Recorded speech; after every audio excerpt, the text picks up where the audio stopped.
Hi అండి, అందరికీ నమస్తే. Welcome back to daily dishes. ఈరోజు టమాటోలతో నిల్వ పచ్చడి ఎలా పెట్టుకోవాలో చేసి చూపిస్తున్నా అండి. ఇది దాదాపు 6 months వరకు నిల్వ ఉంటుందండి.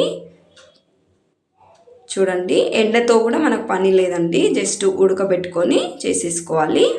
వాటర్ అనేది తడి లేకుండా చేసేసుకుంటే 6 నెలలు 1 year వరకు కూడా స్టోరేజ్ ఉంటుందండి. ఇది మంచిగానే మీరు రైస్లోకి ఏమి కర్రీ లేకున్నా ఇది వేసేసుకొని తినేయచ్చండి. చాలా బాగుంటుంది టేస్ట్. మీరు కూడా తప్పకుండా ట్రై చేయండి, కామెంట్ చేయండి. మీరు కూడా చూడండి ఎంత బాగుందో, కలర్ఫుల్గా చాలా బాగుంటుందండి టేస్ట్. జస్ట్ ఒక 1/2 hourలో పెట్టేసుకోవచ్చండి ఇది.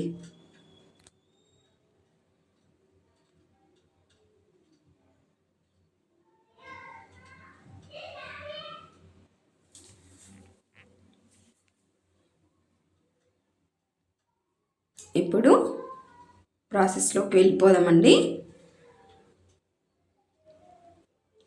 నేను 1 kg టమాటాలు తీసుకొని కడిగి వాటర్ లేకుండా తూడ్చి ఇలా కట్ చేసుకున్నా అండి. టమాటో పీసెస్, ఒక టమాటాలో 4 పీసెస్గా కట్ చేసుకున్నా. చూడండి, 1 kg టమాటోకి 100 grams చింతపండు తీసుకుంటున్నా అండి నేను. మీరు తక్కువ కూడా తీసేసుకోవచ్చండి, కాకపోతే చింతపండు వేయడం వల్ల ఎక్కువ రోజులు నిల్వ ఉంటుందండి పచ్చడి అనేది. ఇలా చేసుకొని సపరేట్ పెట్టేసుకోవాలండి. చూడండి, ఇప్పుడు స్టవ్ పైన ఒక బౌల్ పెట్టుకొని టమాటోస్ అన్నీ వేసేసుకోవాలండి. ఆయిల్ ఏమి వేయకండి, జస్ట్ ఉడకబెట్టుకోవాలి టమాటోస్ అన్నీ. చింతపండు కూడా వేసేసుకుంటున్నాం అండి.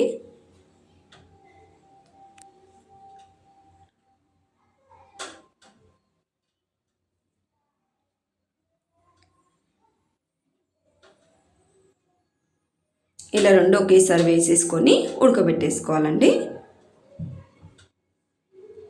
మధ్య మధ్యలో ఒకసారి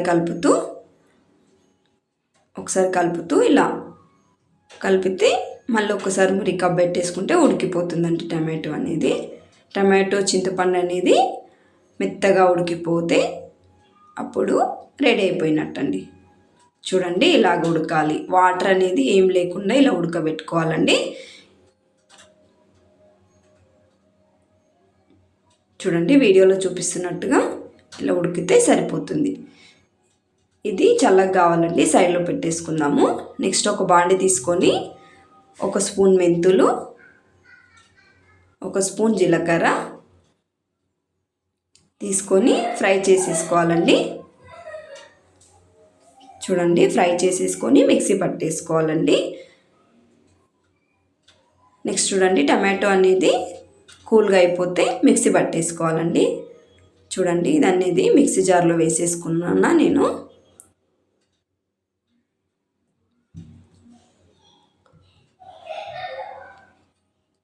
కారం అండి, ఒక 100 grams కారం సరిపోతుందండి. నేను బౌల్తో తీసుకున్న 100 grams అయితే సరిపోతుంది. ఇది 50 grams సాల్ట్ అండి.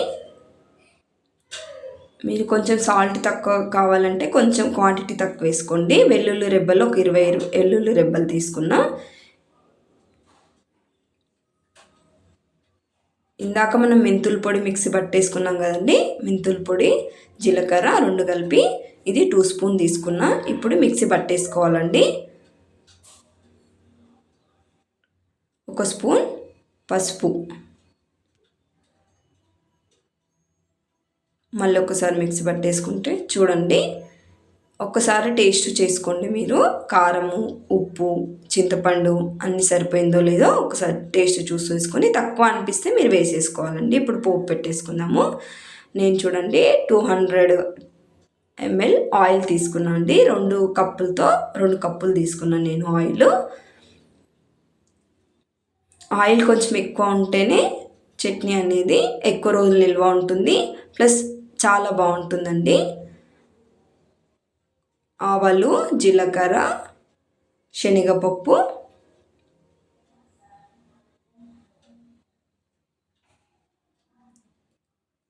కరివేపాకండి, వెల్లుల్లి రెబ్బలు, ఎండుమిర్చి అండి. వెల్లుల్లి రెబ్బలు ఒక 20 వెల్లుల్లి రెబ్బలు తీసుకున్నా అండి నేను.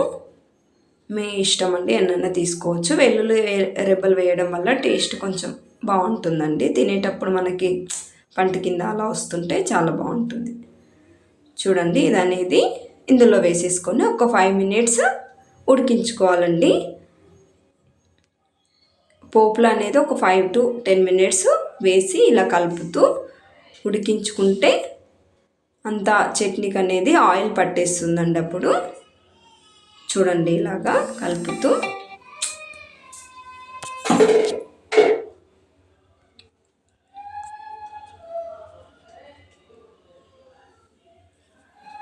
చూడండి, ఇలా ఆయిల్తో కలుపుతూ ఉంటే అయిపోతుందండి. ఇప్పుడు స్టవ్ ఆఫ్ చేసేసుకుందాం.